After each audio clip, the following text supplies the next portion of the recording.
அரிசி பார்த்திங்கன்னா அரிசி எடுத்துருக்கிறேன். இப்போ 4 டம்ளர் போட்டிருக்கேன். இதில் பார்த்திங்கன்னா பாதி அளவு பட்டாணி, அடுத்து ஒரு 1/4 பங்கு வந்து தக்காளி எடுத்துருக்கிறேன். எடுத்துகிட்டு அதுக்கப்புறமேட்டு கொத்தமல்லி புதினா ரெண்டுத்தையும் பார்த்திங்கன்னா சும்மா ஒரு 5 இலை இல்லை ஒரு 6 இலை புதினா எடுத்துருக்கிறேன். சும்மா கொஞ்சமாக ஒரு ஒரு ஒரு ஒரு 5 ஸ்பூன் இல்லை ஒரு 6 ஸ்பூன் அளவுக்கு கொத்தமல்லி வந்து நல்லா கட் பண்ணி பொடிசாக எடுத்துக்கணும். இன்றைக்கி பார்த்திங்கன்னா பட்டாணி வச்சு ஒரு பிரியாணி தான் பண்ண போகிறோம்.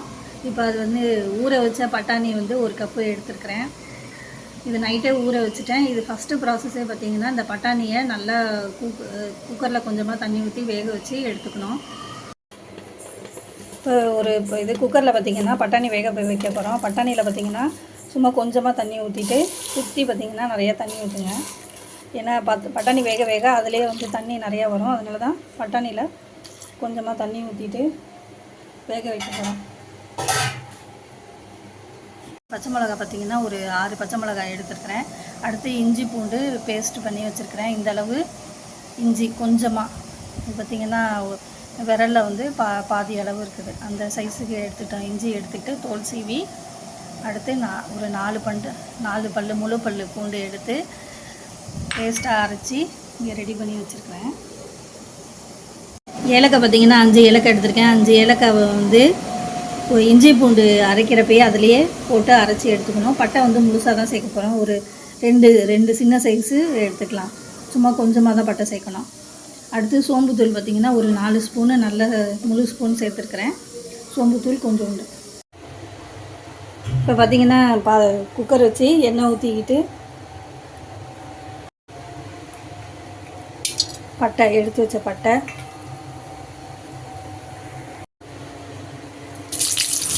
6 பச்சை மிளகாய் கட் பண்ணி வச்சுட்டு சேர்த்துக்கலாம். அடுத்தது கட் பண்ணி வச்ச கொத்தமல்லி புதினா,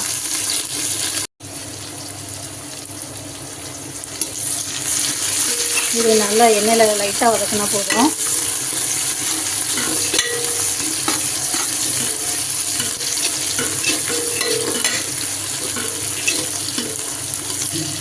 எண்ணெய் ஊற்றுறப்ப அந்த எண்ணெய் வந்து குக்கர் ஃபுல்லாக ஸ்ப்ரெட் ஆகிற மாதிரி கொஞ்சம் கொஞ்சமாக இது பண்ணி ஊற்றுங்க. அந்த சைட்லலாம் ஒட்டுற மாதிரி இருந்தால் தான் அந்த சாப்பாடு வந்து பார்த்திங்கன்னா ஒட்டாமல் இருக்கும், தீயவும் செய்யாது, நல்லாவும் இருக்கும். இப்போ நல்லா வந்து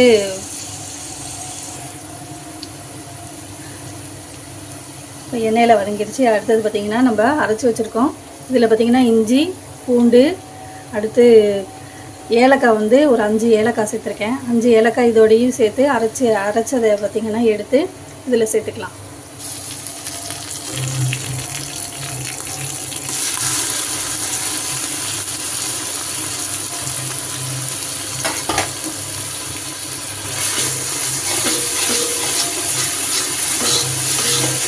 தீயை கம்மி பண்ணிடுங்க. கம்மி பண்ணிவிட்டு இதை அப்படியே நல்லா வதக்கணும்.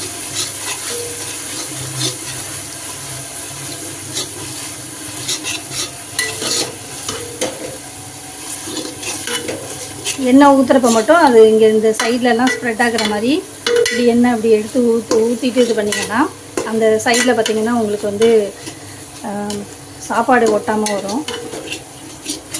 கரண்டி வந்து இது மாதிரி நீளமான ஜல்லடை கரண்டி இருந்தால் எடுத்துக்கணும். இஞ்சி பூண்டு பேஸ்ட்டு நல்லா வதங்கிடுச்சு.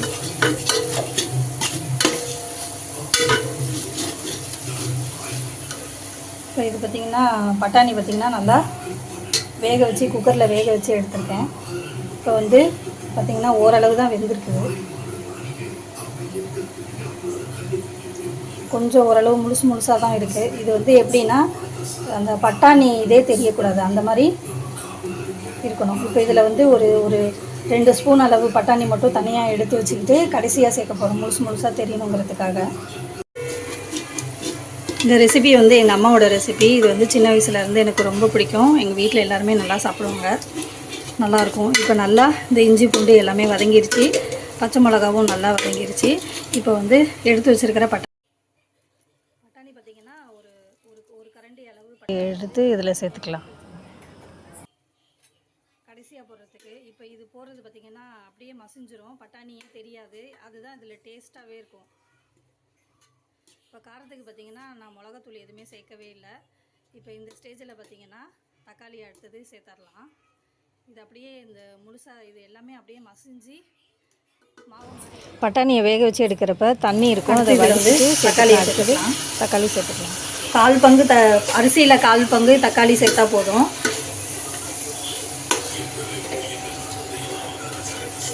தக்காளியில் பாதி அளவு இஞ்சி பூண்டு இருக்கணும்.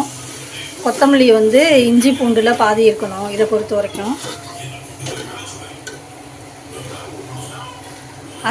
அரிசி வந்து அரிசியில் பாதி அளவு பட்டாணி எடுத்துக்கணும். அடுத்து 1/4 பங்கு அரிசியில் 1/4 பங்கு தக்காளி எடுத்துக்கணும். இஞ்சி பூண்டு பார்த்திங்கன்னா இந்த தக்காளியில் பாதி அளவு இஞ்சி பூண்டு இருக்கணும். கொத்தமல்லி பார்த்திங்கன்னா அந்த இஞ்சி பூண்டில் பாதி இருக்கணும். இதுதான் மெஷர்மெண்ட்டு. இந்த மெஷர்மெண்ட்டில் போட்டிங்கன்னா எல்லாமே ரேஷியோ கரெக்டாக வந்து நல்லா டேஸ்ட்டாக இருக்கும். இந்த ஸ்டேஜில் கொஞ்சோண்டு நம்ம உப்பு சேர்த்துக்கணும். சும்மா கொஞ்சமாக தான் உப்பு சேர்க்கணும். லைட்டாக அந்த பட்டாணி வந்து இப்போ பட்டாணியில் உப்பு இறங்கணுங்கிறதுக்காக.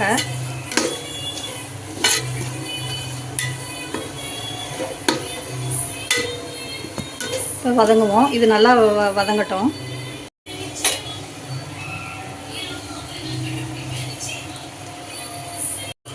இப்போ இது வந்து ஒரு 4 ஸ்பூனு சோம்புத்தூள் எடுத்திருக்கேன், அதை சேர்த்துக்கலாம்.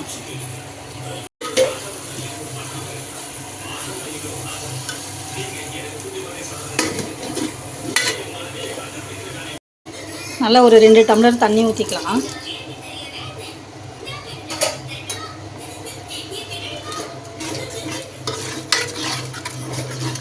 இந்த மாதிரி ஓரளவு லூஸாக இருக்கணும். தீயை நல்லா அதிகமாக வச்சுக்கிங்க. இப்போ நல்லா இது ஒரு கொதி வந்ததும் இதுக்கப்புறமேட்டு கழுவி வச்சுருக்கிற நான் அரிசியை ஊற வைக்கவே இல்லை. ஏன்னா இது வந்து நார்மலாக செய்கிற மாதிரி தான் செய்ய போகிறோம். ஊற வச்சு செஞ்சோம்னா அந்த பட்டாணி வந்து முழுசாக இருக்கும், மசியாது. இப்போ என்ன ஆகும்னா இந்த இது தண்ணி நல்லா கொதிச்சோன்னா, ஏற்கனவே பட்டாணியை ஊற வச்சதுனால இப்போ அரிசி போட்டோன்னே இன்னும் நல்லா மசிஞ்சிரும். இப்போ பார்த்திங்கன்னா நல்லா கொதிக்குது.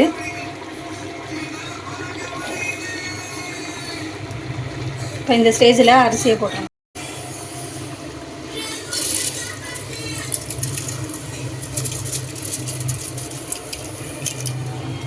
அரிசியை போட்டுட்டு அதுக்கப்புறமேட்டு இந்த ஒரு கரண்டி பட்டாணி தனியாக எடுத்து வச்சுருக்கிறேன். இந்த பட்டாணி அப்புறம்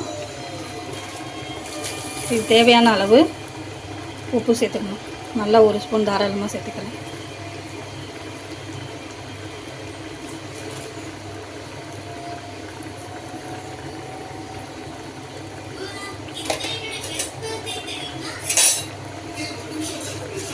பட்டாணியை வேக வச்சு சேர்க்குறப்ப அதில் தண்ணி இருக்கும். தண்ணியை வடிச்சிட்டு மறுபடியும் கூட ஒரு டம்ளர் தண்ணி ஊற்றி அதை நல்லா வாஷ் பண்ணிவிட்டு சேர்ப்பேன். இப்போ தண்ணியை பொறுத்த வரைக்கும் 4 டம்ளர் அரிசி சேர்த்துருக்கேன். 4 டம்ளர் அரிசிக்கு பார்த்திங்கன்னா 8 டம்ளர் தண்ணி நார்மலாக சேர்ப்போம்.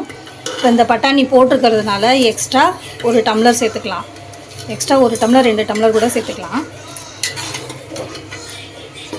இப்போ நல்லா மிக்ஸ் பண்ணியாச்சு. இன்னும் நான் தண்ணி சேர்க்கவே இல்லை. இதுக்கப்புறமேட்டு தண்ணி ஊற்றி 8 டம்ளர் 9 டம்ளர் தண்ணி ஊற்றி மூடி போட்டு மூடி வச்சிடலாம். பார்த்திங்கன்னா குக்கரை பார்த்திங்கன்னா திறந்தாச்சு. நல்லா பார்த்திங்கன்னா எல்லாமே நல்லா வெந்திருக்கு.